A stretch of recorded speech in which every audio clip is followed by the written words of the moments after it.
sorria porque chorar entope o nariz. Você está no Gestão e Emoção, com Carlos Marchior. Sejam bem-vindos a mais um episódio do podcast Gestão e Emoção. E a nossa convidada de hoje é uma grande amiga, é a Vanessa Cruvinel. Ela que é advogada, pós-graduada em Neurociência e Psicologia aplicada pela Mackenzie, produtora rural, empresária, primeira mulher e atual presidente da ACIG, vice-presidente do CODEJA, que é o Conselho de Desenvolvimento Econômico e Social de Jataí, apresentadora da TV Sudoeste no programa Pausa com Vanessa, esposa, mãe de 3 e avó de 2 meninas. Uma que está no forninho. Seja bem-vinda, Vanessa. Obrigada, Carlos. É uma honra estar aqui com você hoje, nesse trabalho tão legal que você vem desenvolvendo, e eu tenho certeza que vou aprender muito com você. Obrigado a você, é um grande prazer. Vanessa, para a gente começar, eu estive dando uma olhada no seu Instagram e aprendendo um pouco mais aí, já te acompanho há muito tempo. Mas você comentou comigo que agora em maio fazem 7 anos da nova Vanessa. Sim. O que aconteceu há 7 anos atrás? É tão engraçado quando eu revivo nesse momento da minha vida. Existem fases da vida que a gente dá um restart, eu acho. A gente recomeça.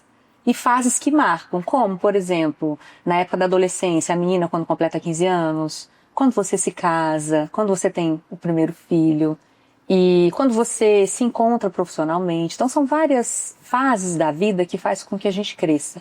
E eu tive esse despertar. A palavra que eu gosto de utilizar é isso. Foi realmente um despertar.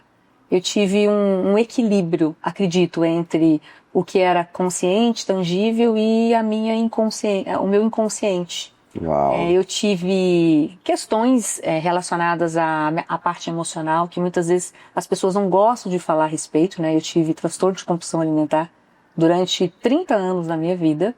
E em maio desse ano, né, completa 7 anos que eu passei a olhar para a comida de uma forma diferente. Não como um refúgio, não como um conforto, e sim como algo para nutrir no meu corpo.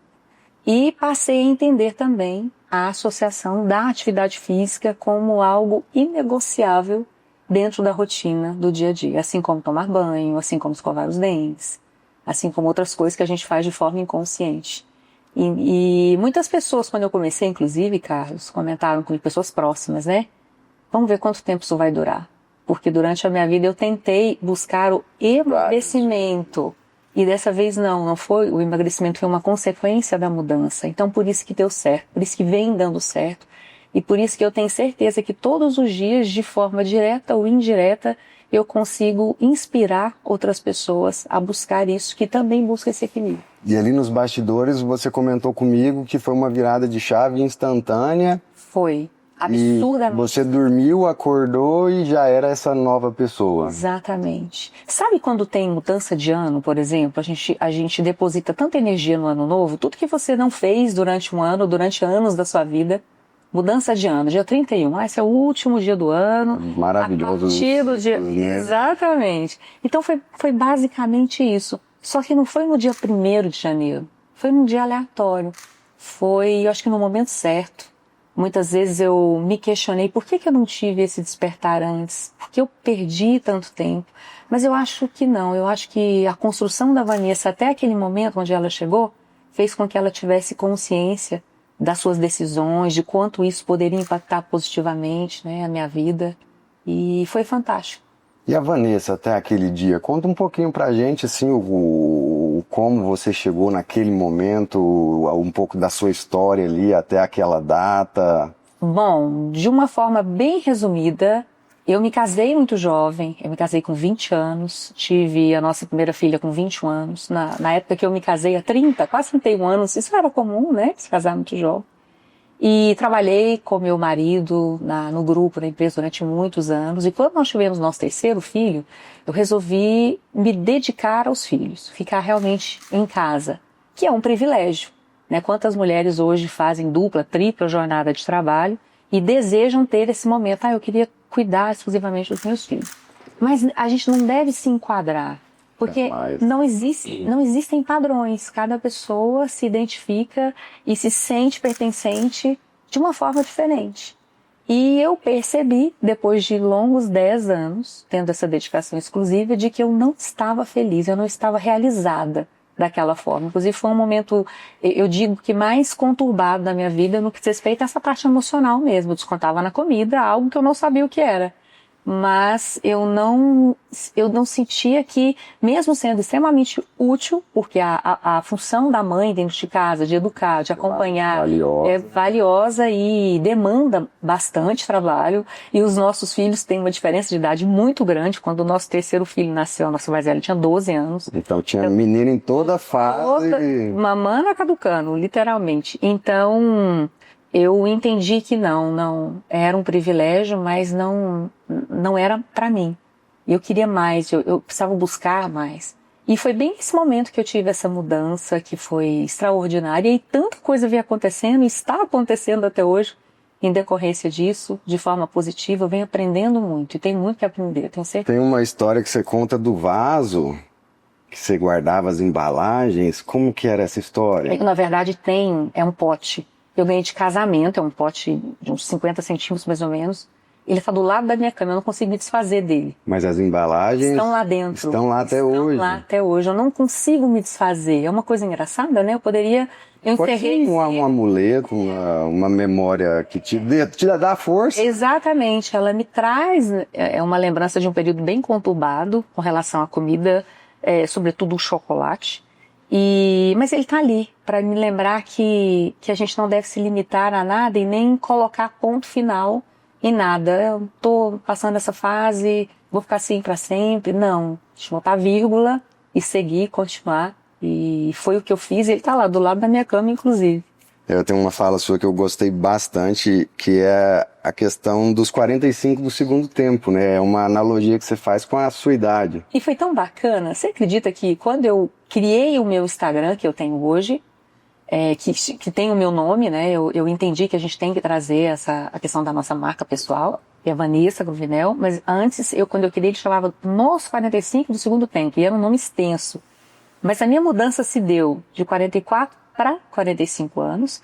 E essa frase, para quem gosta de futebol, sabe a importância dela, porque o jogo pode estar ganho, né? Tá finalizado, mas nos 45 do segundo tempo, se um gol for feito, muda tudo. Ainda está em tempo. Ainda está em tempo. Então foi o que aconteceu comigo. E aí você começou o seu Instagram com o método de dentro para fora. Não, eu comecei o meu Instagram compartilhando o meu dia a dia, porque começou a gerar muita curiosidade. Cidade pequena, né? Nossa, por que ela emagreceu? Ela fez bariátrica? Ela fez cirurgia plástica? Aí respondendo, não fiz nada disso, nem bariátrica, nem cirurgia plástica, nem acompanhamento psicológico, até te falei. Eu mudei a minha forma de lidar com o alimento, com acompanhamento nutricional, que é muito importante, né? Sou leiga, então eu tenho que buscar um profissional para me auxiliar. E atividade física. E cuidados com o corpo, cuidados com o dia a dia, dicas de beleza, de produtos. E aí, principalmente o público feminino foi se interessando muito. E foi crescendo, e foi crescendo, e foi crescendo. E aí a Vanessa passou a ser vista de outras formas. Pouco tempo depois eu fui convidada para trabalhar na TV, em função dessa desenvoltura, de estar produzindo conteúdo. Naquela época eu ainda não estava trabalhando em todas as frentes, né, as quais eu estou hoje, produzo bem menos conteúdo, mas foi assim que tudo começou. Mas uma coisa legal que eu vi lá é que se aceitar primeiro e depois trabalhar o de fora para chegar onde deseja. Como que é, assim, a gente se aceitar, eu entendi, mas o de fora... Na verdade, qualquer mudança que a pessoa queira fazer, independente do que seja, você precisa começar essa mudança de dentro. Se você quer fazer uma transição de carreira porque você vislumbra ter sucesso profissional, você vislumbra estar igual ao seu par, por exemplo, um colega de trabalho, se você não internalizar isso e verificar e fortalecer isso dentro de você, isso vai... sentido. Exatamente, isso vai ter tempo, né, para começar e para terminar. No que diz respeito à mudança principalmente com relação à comida, eu tive que mudar por dentro primeiro e entender que aquele desejo, aquela fissura pelo alimento, ela precisava mudar. Eu precisava olhar para o alimento com o intuito nutricional, algo que seja importante para mim, e tirar dentro da minha rotina aquilo que não me faz bem. nós somos bombardeados, a minha geração, né, eu sou bem mais velha que você, mas bombardeado com coisas prontas, que você vai no mercado, compra, é extremamente saboroso, porque extremamente calórico, e as empresas trabalham a embalagem exatamente para aquilo te comprar com os olhos em primeiro lugar. Você não faz uma análise nutricional daquilo. Muitas vezes você está comendo puramente açúcar e gordura, então não te traz nada de benefício. Não e a conta vem. Exatamente, e a conta vem, inevitavelmente. Não só com o ganho de peso, que isso é um reflexo, né, de uma alimentação não pensada, mas é com a nossa própria saúde mesmo. A gente desenvolve várias questões da nossa saúde prejudiciais e que a gente quer envelhecer, e a gente tem que envelhecer com saúde. Qualidade, né? Qualidade de vida. Ô, Vanessa, mas isso para mim é uma dificuldade muito grande, assim, eu tenho um grande desafio alimentar. Meu pai brinca assim que eu sou 8 ou 80, que ou eu tô de dieta, não como nada, ou eu chutei o balde e tô à vontade, né? Então assim, eu sempre tenho esses ciclos, assim, eu emagreço, engordo, emagreço, engordo. E dentro da sua virada de chave, você manteve isso, assim, porque quando você fala, parece que foi muito fácil. E para mim, assim, a relação com a comida é extremamente desafiadora. E foi para mim, durante 30 anos, extremamente desafiadora, porque não houve essa mudança por dentro. Enquanto você tiver, por exemplo, eu vou me privar essa semana, vou comer uma dieta restritiva, porque eu preciso baixar o meu peso, mas você está lembrando no final de semana. É na pamonha, é na pizza, é no chopp, é no sanduíche, você não mudou sua cabeça. Então você tem que ter essa mudança interna primeiro, você tem que ter essa consciência. É óbvio que a gente lida com exceções, né? Quando você está viajando, quando você está num momento de confraternização, festa de final de ano, você está com os amigos, é óbvio que você tem exceção. Mas a partir do momento que você muda, inclusive a exceção não é algo que você lida bem. Porque, por exemplo, esses dias eu estive em São Paulo com a minha filha, passei uns 4 dias com ela, a gente escolhe o restaurante, o que tem que vai me atender. E não por uma questão de regra. Não, eu preciso comer direito. Não, porque eu tenho uma opção minha de me manter saudável. E eu vejo esse reflexo na minha pele, no meu corpo, no meu desenvolvimento na atividade física, na minha cognição, na minha percepção, na minha memória, no meu sono. Então isso reflete positivamente em todo o meu organismo. Isso é perfeito, mas não é um trabalho fácil. Se fosse fácil, as pessoas não teriam tanta dificuldade de lidar com o ganho e a perda de peso.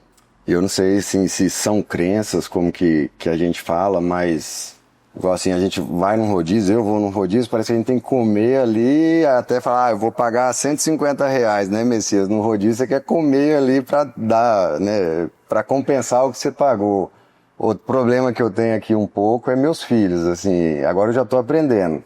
Porque eles servem a comida em algum lugar ou em casa e eu não gosto de deixar sobrar comida, né? Porque a gente aprendeu isso desde criança, raba o prato. Tá ali, né? Então a gente cresceu incutido. E aí sobra comida, aí geralmente eu vou lá e como o restinho deles, né? Então assim, geralmente eu já coloco um pouquinho menos, já contando com o que vai sobrar do prato deles pra não deixar desperdiçar. Mas quando você criou você tem um curso gravado? Sim, eu gravei esse curso há 6 anos e de lá para cá houve a necessidade de uma atualização, porque daí eu me especializei em neurociência e em psicologia aplicada. E isso fez com que eu tivesse uma maior autoridade para falar isso, não só a prova material de alguém que mudou efetivamente por dentro e hoje tem uma vida completamente diferente do que foi durante a maior parte da minha vida, como uma parte científica, técnica, que realmente entende o comportamento humano, né? Entende por que existe esse impulso pela comida, como a questão emocional influencia na questão. Existe uma minoria que está com algum problema, ela deixa de comer, é uma minoria, mas existe, mas a maioria desconta na comida realmente. E aí, se essa pessoa tem algum problema com relação ao peso, o que ela faz? Ela não conseguindo manter a dieta, o ritmo, aí ela vai descontar como? Na comida. Aí ela come, ganha mais peso, fica mais chateada, e são ciclos que se retroalimentam. Eu tenho alunos hoje em 12 estados do Brasil, alunos que adquiriram o método. Durante um bom tempo, eu fazia o acompanhamento, a mentoria. Então, semanalmente, nós nos reuníamos. E aí, em função das opções que eu fiz, né, de trabalho, de vida, eu já não conseguia mais. Então, nós gravamos, atualizamos, e o método fica disponível. Tem uma agência que cuida do método, né? Eu não me preocupo com ele. É um produto online, não é o meu foco hoje, foi durante um bom tempo, mas eu ainda não quis me desvincular totalmente, porque eu sei que quando a pessoa tem contato com ele, né, com certeza isso ajuda. Mas a sua virada de chave, assim, ela foi muito rápida e eficiente, e poderosa, vamos assim dizer, pelo que você comentou comigo. E geralmente não é para as pessoas, assim, eu tenho conhecimento, vamos falar assim, eu tenho conhecimento técnico, já fui em vários nutricionistas, eu sei o que fazer, eu cuido da minha saúde, eu tenho as minhas derrapadas, mas assim, essa mudança, ela é extremamente difícil, assim, se você puder comentar pra gente alguma dica, ou assim, um spoiler do que tem lá no seu curso, assim, se a pessoa quer mudar esse pensamento, porque a maioria das coisas que eu vejo, assim, das pessoas ela vai lá, emagrece um pouquinho e depois ela geralmente engorda mais do que perdeu ainda. Como é que é essa mudança, assim, para as pessoas no geral? Carlos, a pessoa não precisa do curso que eu fiz para poder chegar onde eu cheguei hoje. A pessoa precisa de entender uma única questão. Se você terceiriza o seu emagrecimento, se você transfere isso para um protocolo, ou para um médico, ou para que alguém faça isso para você, isso tem data para começar e para terminar.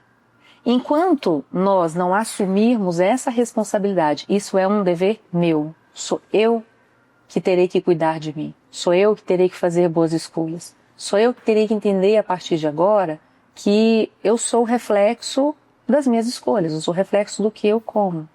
Então, é algo que é igual matemática, é igual 2 e 2 são 4, não tem uma receita mágica, é o básico que funciona.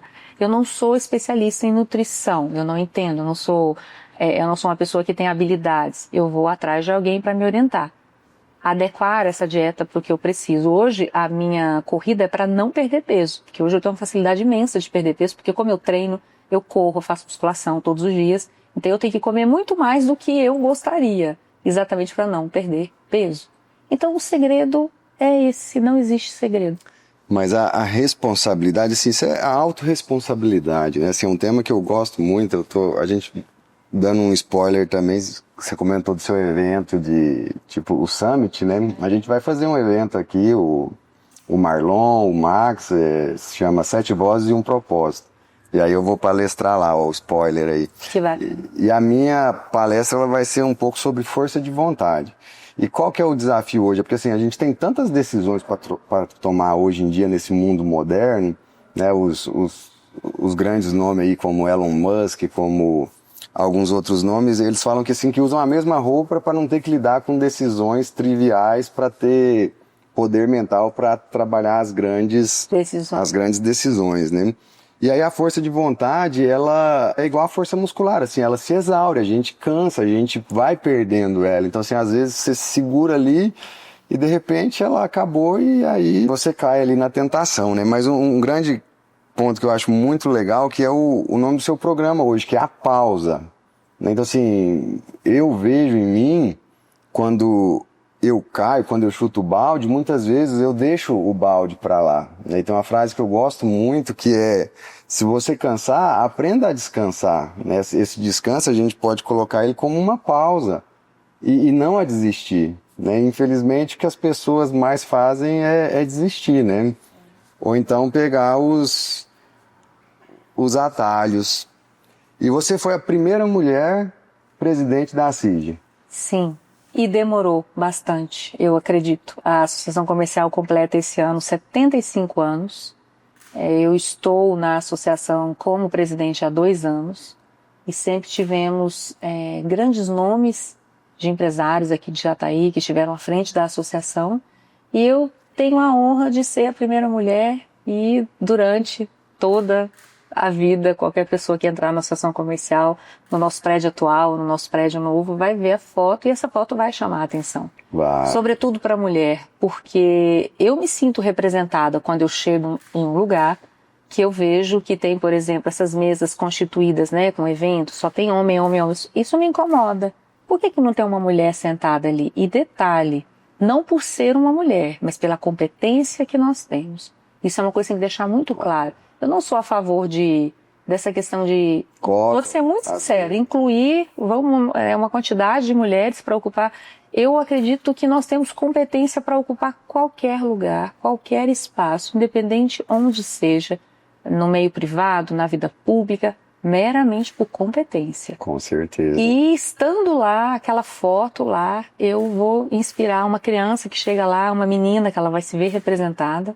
Eu vou ensinar, por exemplo, as crianças, porque eu acho que a educação é o que vai transformar o mundo, né? A base são as crianças mesmo. De que, nossa, um lugar que só tem homens, tem uma mulher, que legal. Então ele já vem crescendo com essa visão de integração, né? Eu estive lá hoje, são 25 empresários, né? 24 homens e você aí a primeira mulher. E eu vi lá no seu Instagram também, Vanessa, uma frase que, assim, pessoalmente eu não conheci. Eu conheci uma parte dela, que foi o que seu professor de Direito falou lá no primeiro período, você se recorda? Perfeitamente. Que é lugar de mulher esquentando a barriga no fogão e esfriando no tanque. Eu não conhecia a parte do esfriando no tanque e me impactou bastante, né? E assim, dentro da sua história, né, e aonde você está hoje, é muito bonito de ver isso, né? E assim, o que passa na sua cabeça quando você escutou aquilo lá como uma jovem e hoje como uma mulher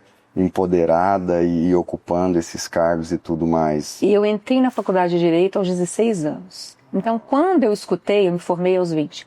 Quando eu escutei essa frase, que inclusive um professor que eu adorava, uma pessoa muito querida, ele falou com um tom de brincadeira, né? Ele sempre levou a aula do direito de uma forma muito leve.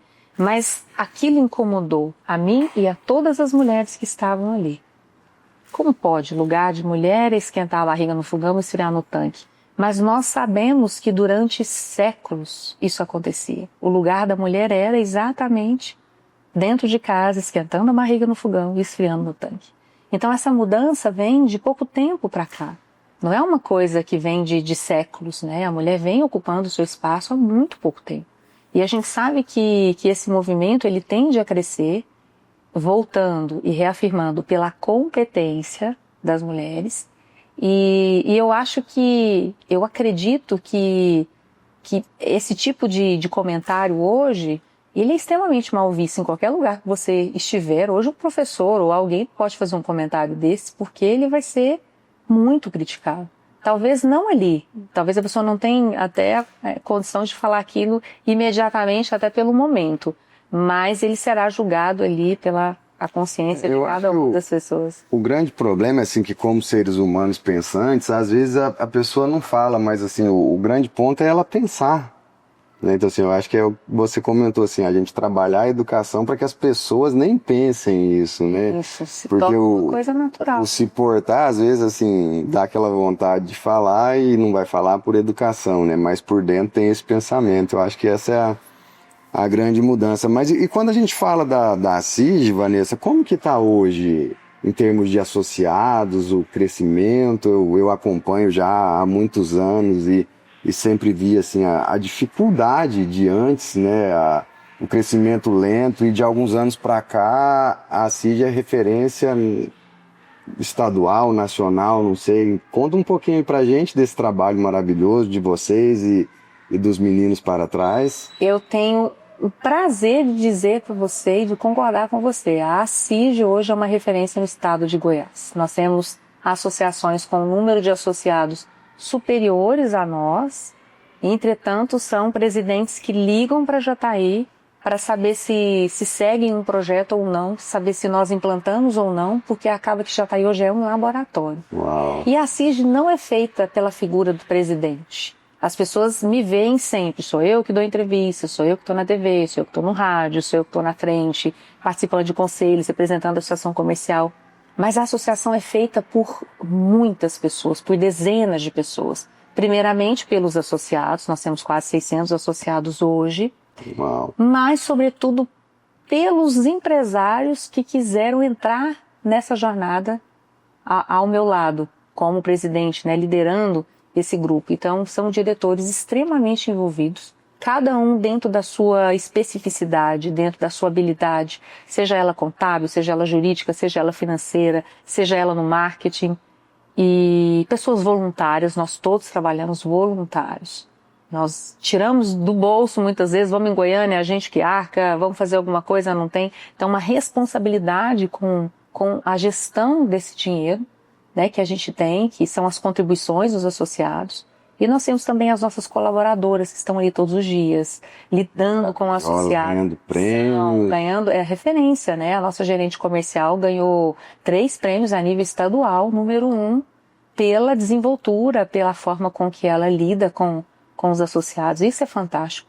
Isso é uma construção. Então não é o crédito de uma pessoa, mas de um conjunto de pessoas imbuídas em um propósito, melhorar para todo mundo. A gente sabe que o conceito do associativismo, ele é fantástico, né? Desde a sua criação, o cooperativismo, o associativismo, são pessoas que se juntaram pela primeira vez, lá atrás. A primeira referência que a gente tem foi na Inglaterra, em Manchester, né, da Revolução Industrial, do começo ali. Então, pessoas com muita dificuldade de comprar alimento, inclusive, essas pessoas se juntaram, 20 e poucas pessoas se juntaram, e criaram a primeira, como se fosse uma cooperativa, para comprar alimentos juntos, porque se comprar uma quantidade maior, sairia naturalmente mais em conta, e isso foi crescendo, essa proporção foi tomando um valor maior, e toda cidade que tem essa ideia, essa concepção do associativismo, como Maringá, que eu tive há pouco tempo, que é uma referência a nível Brasil, são cidades que se desenvolvem melhor, porque as pessoas se juntam, porque as dores são as mesmas, a necessidade de obter algum tipo de benefício para compra ou para isenção de algo são as mesmas e se fortalecem. Você fazendo um pedido ou você querendo chegar em algum lugar sozinho, você vai demandar muito mais tempo, muito mais investimento e a possibilidade de você desistir é muito maior, porque você está sozinho. Quando você se junta, naturalmente, isso vai sair de forma positiva. Isso faz parte, inclusive, da nossa concepção. Nós, seres humanos, nos desenvolvemos porque lá atrás nós nos juntamos, né? Somos seres gregários. Então, quanto mais juntos nós estivermos, melhor será o resultado de qualquer coisa que a gente venha fazer. Não, e hoje está muito em alta a questão do network, né? Que está em contato com outras pessoas, sentar na mesa certa. E eu acho que a CID faz isso muito bem. Hoje eu acho que nós temos umas 3 empresas lá do grupo que são associadas, e a gente tenta participar, a Angélica. Inclusive a Angélica é uma das diretoras, né? Diretoras, então faz muito sentido. E eu acho muito legal, assim, eu acho que uma das viradas da CIG aqui foi quando ela ampliou o leque dos associados, né? Eu acho que antigamente, se eu estiver errado, você pode me corrigir, que antigamente tinha muito aquela visão do CNPJ tradicional. Sim. E hoje isso se ampliou para o profissional liberal, prestadores de serviço e tudo mais, né? Então hoje nós acolhemos todo tipo de empreendedor. Eu gosto de dizer o empreendedor. Então a gente tem, por exemplo, a manicure, ou aquela pessoa que faz extensão de cílios, e a gente tem uma indústria, uma usina aqui dentro do município que são associados, cada um com as suas demandas, com as suas necessidades, e cada um com a forma de contribuir com a associação. Porque a sugestão que chega do associado para nós desenvolvermos um projeto, ela tem um peso gigante, porque ele precisa contar com a associação. E a gente vem fazendo isso. Tem um trabalho muito bacana que está sendo desenvolvido a nível da CACB, a nível nacional. O projeto chama Empreender. É um projeto que vem sendo executado em todo o país há muitos anos. E agora ele chegou na região Centro-Oeste, Norte e Nordeste.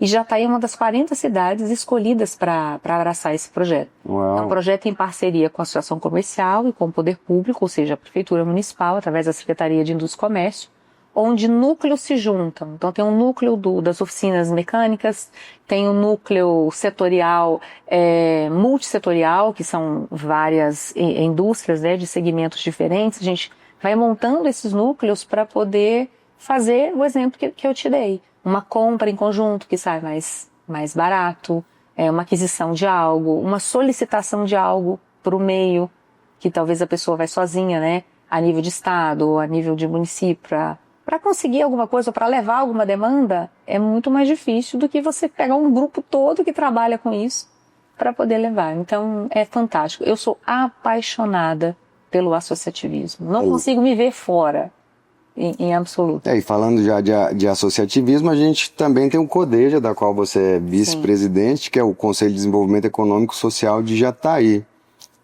Explica aí para quem ainda talvez não conhece o que é o CODEJA, como faz, o que ele faz, como funciona. O Conselho de Desenvolvimento Econômico e Social de uma cidade, ele tem eu diria que uma influência tão grande no município. A exemplo de Maringá, eu mencionei, gosto de mencionar, tem hoje um relacionamento muito próximo com o Mohamed, que é o presidente do CODEM de Maringá. Para você ter noção, ele nos disse, quando nós estivemos lá, inclusive nós ouvimos isso do prefeito de Maringá, que ele foi reeleito, né? No domingo, na segunda-feira, ele já sentou com o presidente do CODEM para discutir o restante do ano, quais seriam as ações. Mas o CODEJA veio da sugestão de Maringá? Não, o CODEJA já existe desde 2017, ele chamava CODES, depois ele passou a ser constituído, né, como uma associação, então ele é o CODEJA hoje, e ele é um conselho composto por várias entidades dentro do município, dentre elas a Associação Comercial, o Sindicato Rural, a OAB, as universidades são representadas, tanto públicas quanto privadas, alguns integrantes de maçonarias, associações como de arquitetos, engenheiros, e nós somos 22 entidades, representantes da segurança pública estão lá, representantes da saúde estão lá, então a gente conversa sobre a cidade.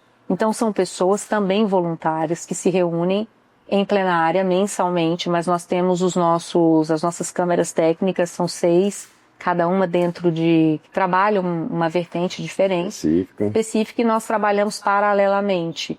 E a gente vê um resultado fantástico. A gente tem muito o que fazer ainda, a gente precisa estruturar um pouco mais o nosso conselho, a exemplo de Maringá, a exemplo de Rio Verde também, que tem um conselho muito estruturado. E é uma representação das 104 mil pessoas de Jataí. Porque qualquer jataiense está representado lá. Que seja pela parte da educação, que seja pela parte da saúde, a necessidade, que seja pela parte da segurança pública, que seja pela parte das entidades de classe, dos sindicatos. Então eu sou apaixonada pelo CODEJA. Inclusive agora, daqui uns dias é a nossa posse, né? Vamos formalizar essa posse, você é nosso convidado especial. Obrigado. E mostrar para a comunidade o quanto nós trabalhamos em prol desse desenvolvimento em parceria com o poder público, que nos acolhe, né, de uma forma fantástica, ouve as nossas ideias, muitas às vezes a gente leva demandas, né, que precisam ser discutidas entre secretarias, a gente tem esse acesso de uma forma surpreendente, porque o nosso intuito é contribuir realmente com o desenvolvimento de Jataí. E hoje tem algum ponto específico que vocês estão trabalhando ali, que você acha legal mencionar, alguma coisa assim de maior relevância atual, ou está dentro dessas células? Isso, dentro desses, essas câmeras técnicas, né? A Câmara Técnica de Urbanismo desenvolveu um projeto muito bacana de inclusão no Lago Bom Sucesso, que é algo que está em andamento, né? Plataformas de acesso para pessoas, para cadeirantes. Tem algumas sugestões também para poder mitigar a questão do volume de água em alguns pontos específicos, que dá para fazer umas caixas com umas pedras, né, que absorve. Então, assim, são muitos projetos que aparecem na parte de vários projetos, né, que chegam até nós, e tem muitas coisas que a gente precisa até dedicar um tempo maior para poder sentar, trazer a parte técnica para poder entender. Então Mas e essa demanda com o poder público, isso é uma curiosidade pessoal minha, ela não tem uma reunião fixa com o representante, assim, é de acordo com a demanda, vocês vão atrás do secretário X ou Y? Exatamente. O CODEJA é uma entidade apartidária, independente de quem esteja sentado lá na cadeira do executivo, isso muda a cada 4, a cada 8, a cada 12 anos. O conselho vai existir. Ele vai existir porque ele trabalha em prol da cidade. E quando a gente tem, quando a cidade tem essa abertura, quando a cidade tem essa comunicação, né, de entender o quanto o CODEJA é importante e quanto ele pode contribuir com o poder público, as coisas realmente funcionam. Então chegam demandas pra gente de todo jeito que você possa imaginar. da parte do turismo, da parte de habitação, da parte de meio ambiente. Então as pessoas trazem essas questões, a gente leva em plenária, a gente discute, a gente tem representantes inclusive da Câmara dos Vereadores que estão lá. As reuniões são periódicas? São mensais. Mensais. E a formação do CODEJA, como se deu assim? Foi as associações de classe se juntaram? Teve alguém que puxou a dianteira? Tem uma história assim? Eu acredito que se eu der um nome só, eu seria injusta. Mas o Cantimiro, que hoje é o secretário de obra, foi um dos grandes idealizadores do CODEJA, assim, quando era o CODES. O Cantimiro é um cara formidável. Uma das poucas pessoas que eu conheço que pensa no outro, que pensa na comunidade. Tanto é que ele aceitou esse desafio de ser secretário de obras por pressão. Eu fui uma das pessoas que o pressionei bastante. Ele falou, Nessa, eu não posso, né, não tenho como, tal. E é uma pessoa que está doando, ele abriu mão da empresa dele, da construtora, para servir o município. Se você for colocar no papel até a questão da remuneração, você fala, a conta não fecha. Mas é porque ele acredita. Ele acredita numa cidade que tem pessoas que pensam como ele, que querem ajudá-lo e que pensa a médio e longo prazo. Se você for pensar em uma mudança para agora, para esses anos, você está pensando em um trabalho seu, pessoal, ego. Se você pensa em algo para o futuro, você está pensando para a comunidade. Aí você gratidão, viu, meu amigo Cantimiro, aí, por essa doação. E tem outras pessoas ali dentro do CODEJA também que são formidáveis. O nosso próprio presidente mesmo, Toninho. Se eu for colocar para você o que ele já fez e o que ele faz para o Jataí, anônimo, ele está ali, discreto.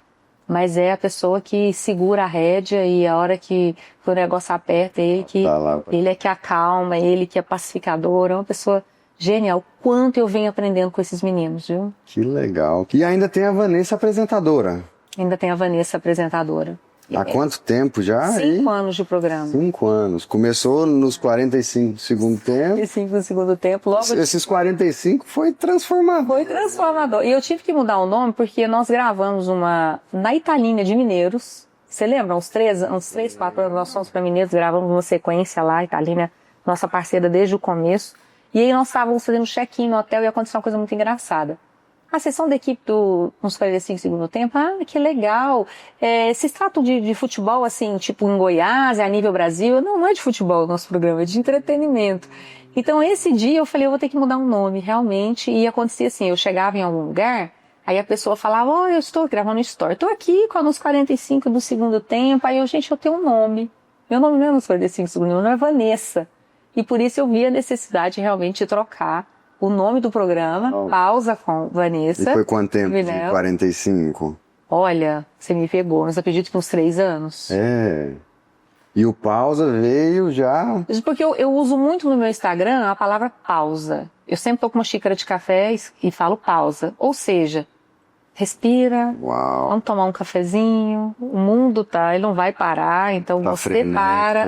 O celular toca, a gente vamos respirar, vamos tomar um cafezinho, pausa, a gente tem que dar pausas. Eu falo e eu não estou sendo um exemplo para mim, porque muitas vezes eu não consigo dar pausa durante o dia, mas a gente necessita de pausa. Então o final de semana, por exemplo, para mim é a minha pausa.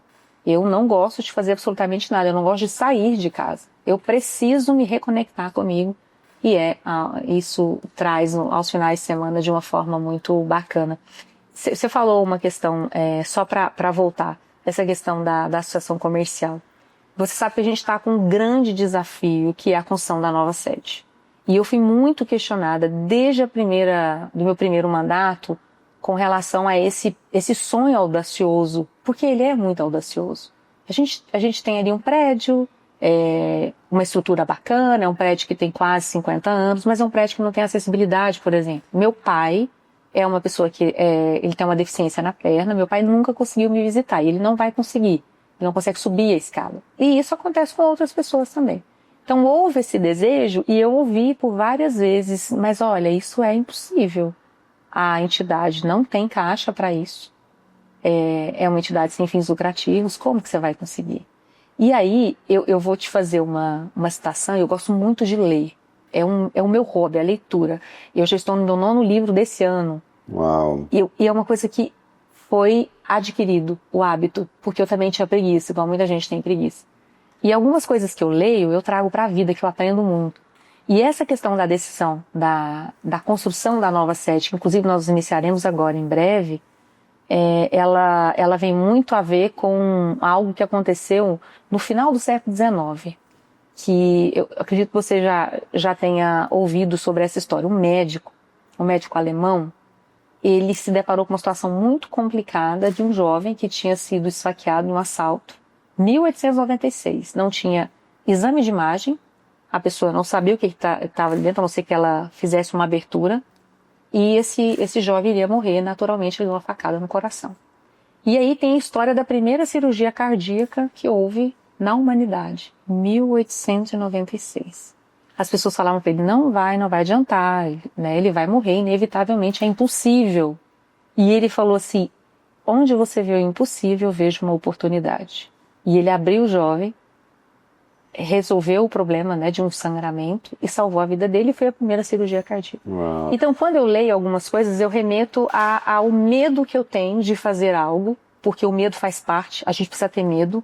Então a gente se torna inconsequente. Eu ia falar disso, estava lá no seu Instagram. Então, lá. a gente precisa ter medo, isso faz parte da gente. Imagina se a gente não tivesse medo, tanto de atravessar a rua sem olhar para o lado. Tudo, né? Até as suas decisões, você não pensaria no outro, não pensaria em você, mas você tem que atrelar o medo à coragem mesmo, né? De fazer, de mudar, de ver oportunidade onde se vê o impossível, e isso serve para a nossa vida. A nossa vida é por isso que o mundo está onde está hoje, né? Assim, as grandes evoluções foram por causa disso, né? Ninguém faz nada sentado ali no sofá esperando e fazendo a mesma coisa, né? Hoje o Elon Musk aí é tão falado, mas olha o que ele construiu e vem construindo, e as mudanças impossíveis, né? O foguete da ré e tudo mais. Mas e aonde vai ser? Vai ser lá no Conjunto Rio Claro, na Avenida JK. JK é aquela dupla lá para baixo? Isso, indo lá para o Vila Forte. Tem um terreno grande onde tem um campo de futebol. Uma parte debaixo do terreno onde tem umas árvores, tem os pés de caju. Ali, não pega o salão. Mas é naquela área. Isso, é no campo, terreno, salão, na esquina, isso, onde tem umas árvores frutíferas, vai ser um lugar, eu acredito que ali vai ter uma mudança muito grande até ali do bairro, né? Total. A CIG vai ser um complexo realmente, ali nós teremos uma agência do Sicredi, nós teremos algumas secretarias do município lá, a Secretaria de Desenvolvimento Econômico, a Sala do Empreendedor, alguns conselhos, auditório. Então, assim, vai ser um lugar onde o empreendedor, a pessoa, por exemplo, quer receber um representante, ela trabalha em casa de forma informal, ela sabe que ela tem uma sala lá na associação comercial, onde ela vai receber esse representante, ela vai receber um cliente. Uau. Isso é meu, eu faço parte dessa associação, eu ajudei a erguer esse prédio. Então eu fico pensando isso no futuro, tanto que isso é bacana. Isso me traz uma felicidade, Carlos. E detalhe, quando a gente fala sobre felicidade, muitas vezes as pessoas associam a pessoa, né, o sucesso, ou algo que esteja acontecendo, muitas vezes não só a felicidade, como a outras questões, mas falando em felicidade. A felicidade não é um sentimento, né? Ela é uma escolha, porque ela não se resume na ausência de problema, mas na forma que você administra esses problemas. Exatamente. Então eu sou muito feliz, estou muito feliz com essa fase. Eu sou apaixonada pela associação comercial, sou apaixonada pelos conselhos dos quais eu participo. Alguns em especial porque a gente tem um convívio maior, como é o caso do Codejo, faz parte de 10 conselhos aqui em Jataí hoje. Uau. São muitos conselhos.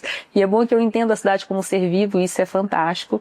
Mas tem dificuldades, tem dias que eu acho difícil. Tem dia que eu acordo, eu sei o que vai encontrar pela frente, e aí eu penso, eu vou conseguir administrar tudo isso. E o que eu não consegui administrar hoje, amanhã eu levanto e vou correr atrás. Então, e a obra? A obra nós começaremos agora. Já está tudo certo? Tudo certo. A gente está na fase agora de contratação da construtora para fazer isso, né? A gente está fazendo os projetos já aprovados, licença, tudo? Sim, todos os projetos. E desculpa, assim, não sei se cabe aqui, mas curiosidade, assim, como que viabilizou isso? Pois é uma das coisas que eu te falei, que a gente tem medo, mas tem que ter coragem. Põe o pé que Deus põe o chão. O medo, exatamente, é do investimento. Por isso nós somos atrás do Sicredi. Eu precisava de uma cooperativa, de um financiador, de um parceiro para esse projeto, né? O nosso prédio foi desapropriado. A prefeitura, na gestão anterior, viu a necessidade realmente de englobar, porque aquela quadra é toda da prefeitura e do mercado municipal, né?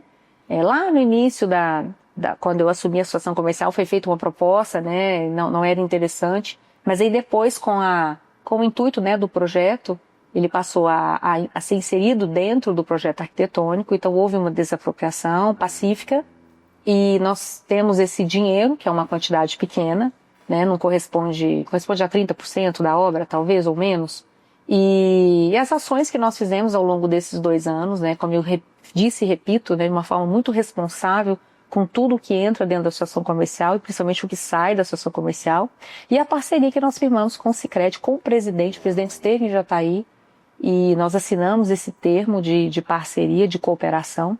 Então nós vamos financiar o que nós precisarmos da obra e vamos descontar no aluguel do prédio. Então é algo, eu não vou deixar uma dívida para os futuros presidentes.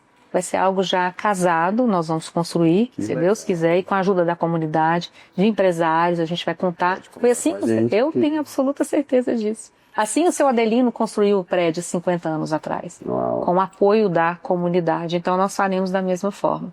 Tenho medo? Tenho.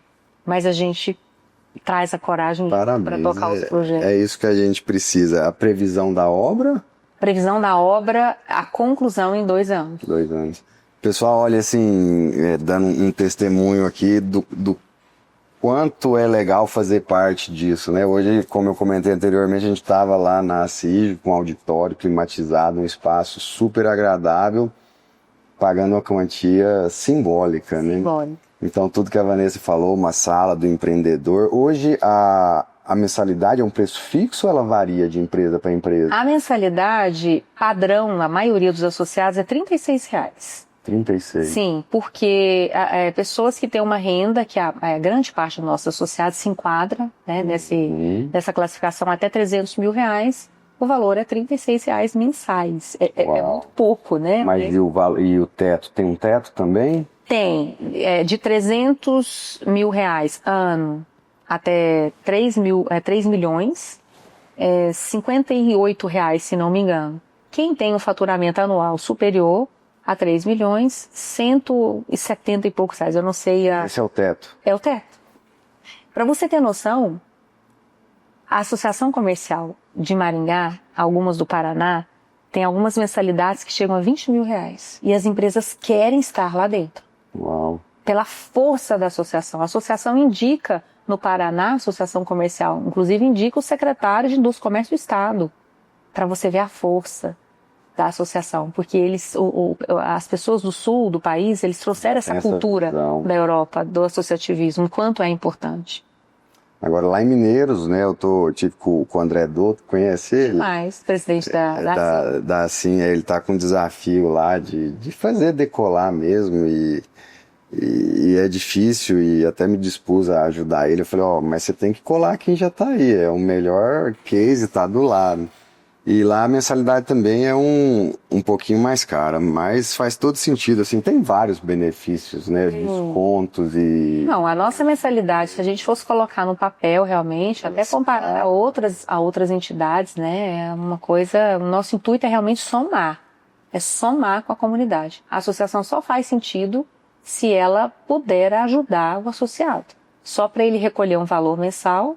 Maravilhoso. Mas por curiosidade, que livro que você está lendo agora? Agora eu estou lendo um livro da vida do senhor Evaristo Baraúna, que é o criador do Grupo Cereal. Eu estive com ele, nós viajamos juntos para a Índia. Ele foi um dos empresários, um dos maiores empresários do Brasil do agronegócio, né, o Grupo Cereal, e é uma empresa goiana, uma empresa de Rio Verde. E eu estive com ele a semana passada, fui fazer uma visita, e ele me presenteou com 2 livros dele. Grãos de Sonho, que é um livro que conta a história dele, e um outro livro de autoria dele. Eu comecei a ler esse, Grãos de Sonho. É uma gracinha a história dele. Ele é uma pessoa fantástica. Eu tive com ele ontem na Tecnoshow. Quantos anos ele tá, sabe? Eu não sei. Acredito que ele esteja próximo a 70 anos, extremamente lúcido. Uau. Uma pessoa extremamente generosa, divertido. E ele que está à frente da empresa? Não, o filho dele, o Adriano, é o CEO, mas ele vai todos os dias, ele está lá todos os dias, ele nos recebeu na empresa, ele sabe o nome dos colaboradores, tem um número, são centenas de colaboradores. Estou lendo a história dele, porque é uma história inspiradora. Que legal. Começou do nada, foi em Engraxate. Mesmo? Mesmo. E no sul, na onde? Não, ele é daqui. Mas é nascido aqui? Da nossa região aqui de Goiás. Já? De Rio Verde. Uau, que história. A esposa dele é de Jataí. E falando sobre sua viagem para a Índia, Vanessa, conta um pouquinho aí pra gente. Eu vi lá, assim, algo que toca muito a gente, são as crianças. Carlos, a Índia é um país paralelo. Eu acredito que o conceito que eu tenho da Índia hoje é que é algo paralelo, é algo muito longe da nossa realidade, longe do que a gente imagina. Aqueles vídeos que a gente assiste no YouTube, aquilo não representa, ele não retrata a realidade. A Índia tem cheiro, ela tem a parte visual, que é muito chocante. Tem a questão das castas que existem, que é o que realmente trava, né, o país. São 4 castas e a pessoa que nasce, eles chamam de miserável, né, que são os Dalits, tem esse nome lá. As pessoas que nascem nessa casta, ela nasce e aceita a sua condição pro resto da vida. É uma pessoa que não tem projeção de futuro. Para você ter noção, as crianças dessa casta são pequenininhas, elas sabem que está passando alguém de uma casta superior, a sombra da criança não pode tocar a pessoa, que a pessoa pode ser amaldiçoada. Então é uma questão cultural que é intrínseca no país, que atrapalha muito o desenvolvimento. Ele é um país onde 70% da população vive da informalidade. Então não há, por exemplo, impostos que consigam trazer infraestrutura para um país de 1 bilhão e quase 600 milhões de habitantes. Nova Delhi é uma cidade de 28 milhões de habitantes. Nos primeiros dias você fica tão impactada que dentro do carro ou você ri ou você cala. Porque, assim, eu fiz amizades, né, de pessoas surpreendentes. O prefeito de Tumbiara mesmo se tornou muito amigo. O genro dele, que é o secretário, a pessoa mais divertida que eu já conheci na vida, tinha hora que ele fechava os olhos, porque você tá andando, tem um elefante passando do seu lado, tem vaca atravessando a rua, tem tuk-tuk, tem ônibus, tem caminhão, não tem semáforo. Não existe semáforo. E tudo funciona, é só na buzina. Buzina, eles se entendem, ninguém briga com ninguém, não tem briga no trânsito, e as coisas funcionam. Uau. Mas é algo chocante, né? A forma com que eles lidam com a parte de higiene é impactante pra gente, é impactante. A forma de manusear alimento é impactante. A forma da utilização do banheiro é impactante. É um país vegetariano, inclusive, sabe? Eles quase não consomem carne, sobretudo de vaca, né? A vaca é sagrada. Então eles não comem de forma alguma. Foi uma experiência única na minha vida e foi fantástico. Foi uma missão empresarial do governo do estado. Eu estive na Índia representando a FACIEG, que é a Federação das Associações Comerciais do Estado de Goiás. O presidente pediu para que eu fosse representar. Legal. Então foi uma honra muito grande representar todas as associações do Estado de Goiás e de cara representando a cidade de Jataí também, em nome do CODEJA, e foi fantástico. E eram somente 2 mulheres lá também? 2 mulheres, em toda a comitiva. Nós tínhamos 2 deputadas que estavam juntas também, a Rosângela de Mineiros, filha do Agenor, estava, e é uma pessoa extremamente agradável, e uma deputada do entorno de Brasília, eu esqueci o nome dela. Então nós éramos participando da missão, essas 4 pessoas. Tinham outras mulheres que eram acompanhantes, que estavam com os maridos, né? Uhum. Alguns assessores também, algumas assessoras, mas elas não participavam das reuniões. Então tinham reuniões, por exemplo, a Nayana Tokarski, que foi uma das mulheres, ela é da área de fármaco, né, que é a CEO do grupo artesanal. Então as nossas reuniões eram separadas. Eu ia com o grupo do agro e da energia. Então era um grupo de 30, 40 homens e só eu de mulher, na maioria das reuniões. E é por isso que eu volto a te falar aquela questão da representatividade, o quanto é importante. E eu não me senti em nenhum momento deslocada. Me senti pertencente do grupo exatamente igual a todos eles que estavam lá. E da mesma forma eu recebi isso de todos eles. E você comentou também assim que mais uma vez tem aquela questão que agora eu gosto de falar bastante, que o Flávio Augusto fala, que são os pontos de inflexão, né? São aqueles momentos de virada ali que para você essa viagem com todas as conexões, com todo o conhecimento, foi muito importante, né? Muito importante. o que eu trouxe de mais importante lá é a questão de ressignificar tanta coisa que a gente tem aqui que a gente não valoriza, como isso aqui, ó, uma simples garrafa de água, que lá é algo de luxo. Na verdade, você ter uma água potável para tomar. E a questão dos contatos, das conexões, das amizades, que isso gerou para uma vida toda, e isso é fantástico. Eu vi lá a questão, você falando essa questão de agradecer mais, criticar menos, não julgar, ter empatia e orar, assim, acho que foi as lições que você trouxe Da Índia. De como as pessoas vivem lá, né?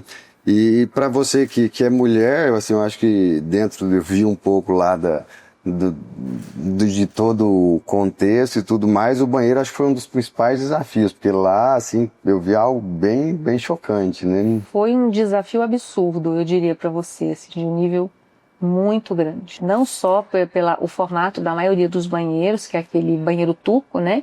Onde não tem, que você agacha, né? Não tem, e ali normalmente o banheiro não é sexy, sujo. Sim. Minha mãe teve lá, né? Eu comentei com você, e assim, e o pior é que minha mãe, ela não come doce ainda. Então assim, mas não só açúcar, ela não come fruta, ela não come nada.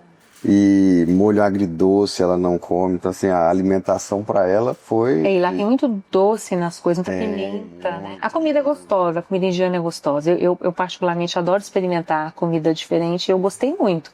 Não, eu adoro a comida indiana, mas assim, eu não sei se é igual a comida indiana do Brasil, né? Porque eles falam que mudam muito, né? Igual a comida japonesa, eu nunca fui no Japão, mas fala que no Japão é totalmente diferente. É uma comida muito condimentada. Muitas vezes você não consegue identificar qual é a especiaria que está ali, porque são muitas especiarias. E você sabe que lá eu vivi uma experiência também, dentre tantas experiências que eu tive, eu presenciei um terremoto. Eu estava lá e teve um terremoto. Mas deu para sentir? Alguma coisa. Sim, nós estávamos tomando café da manhã. E eu tive essa experiência, né? De sentir um tremor. Não teve nenhum. Não forte? Não, o epicentro foi a 2 quilômetros, né? Mas chegava a mexer o líquido, a xixo? Tudo. A gente estava tomando café. E a impressão que você tem, como eu nunca tinha passado por isso, é que estava passando uma linha de metrô a 20 metros de onde eu estava. Aquele tremor e o barulho, né? Mas o pessoal avisou, assim, com antecedência, não? Não, ninguém. Não era esperado? Se foi avisado, nós não sabíamos, né? Mas teve alguma ação, assim, de contingência, correr e tudo mais? Não teve, foi muito rápido, foi leve, foi tremor mesmo, de tremer nas coisas, né? Até a gente se dar conta que aquilo era um terremoto já tinha passado, foram poucos segundos. Mas quem estava do lado de fora do hotel, por exemplo, o Paulo do Vale, ex-prefeito de Verde, estava do lado de fora. Ele sentiu um impacto maior, porque nós estávamos sentados tomando café da manhã, então ele viu janelas, né, fazendo um movimento muito grande.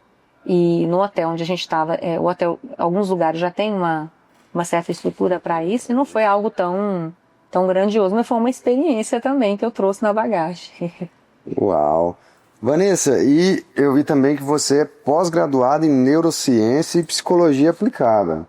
Conta um pouquinho aí pra gente por que dessa busca, né? Uma advogada, né? Mãe e tudo mais, empresária, produtora rural. Essa busca, como que surgiu essa busca pela neurociência e psicologia aplicada e como que isso te auxiliou nessa caminhada que você está aí? A minha busca por uma especialização se deu quando eu estava fazendo as mentorias do método de dentro para fora. Eu tinha, na época, a prova material da mudança. Eu passei por um processo, o qual me fez despertar, né, para grandes possibilidades, inclusive profissionais. Mas eu precisava me qualificar, porque eu acho que o que nós devemos investir na nossa vida, dentre tantas coisas, é o conhecimento. Um embasamento científico. Sim. Ali. E aí eu escolhi a neurociência, que era algo totalmente fora da minha bolha, e eu adoro isso, até que as leituras que eu faço são coisas totalmente fora do meu cotidiano. Então eu busco história, romance policial. Não gosto muito de livros de... técnicos ali? Não, eu não gosto de livros de autoajuda. Esse eu não gosto. É impressionante. Eu já li, mas eu não gosto. Eu gosto de biografia. Então são coisas assim diversas, né?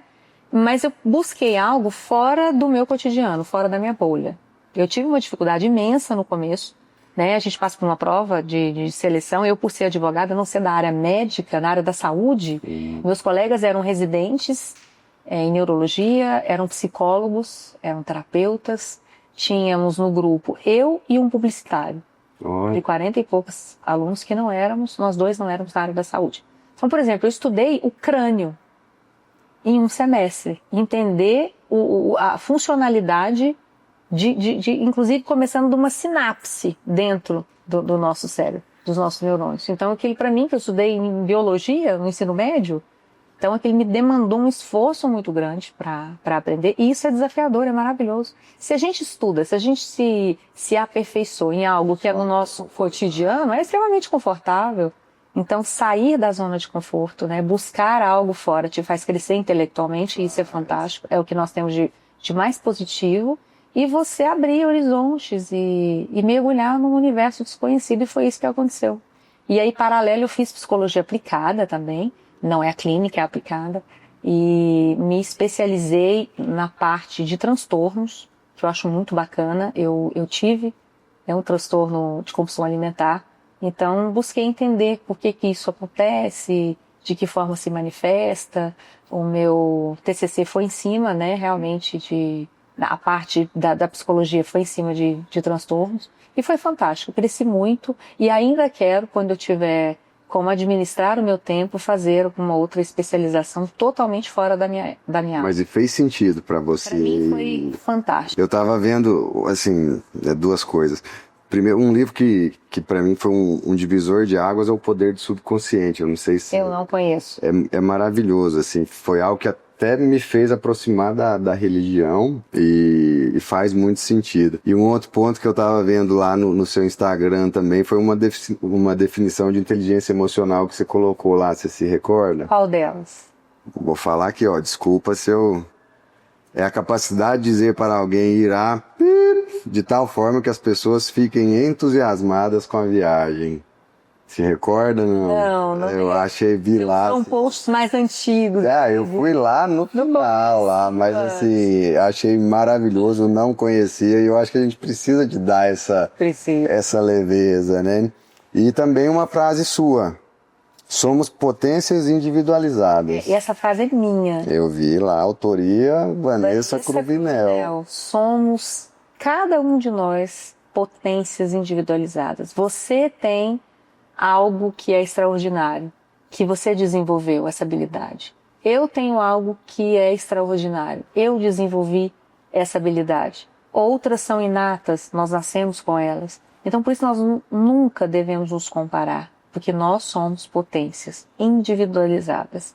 Uau. A partir do momento que a gente olha para cada um de nós dessa forma, a gente passa a se valorizar de uma forma intensa. Carlos, tem um psicólogo, ele chama Abraham Maslow. Ele desenvolveu uma pirâmide para entender as necessidades humanas, né? Da base, que é a homeostase, vai subindo, tal, até você atingir a sua realização pessoal.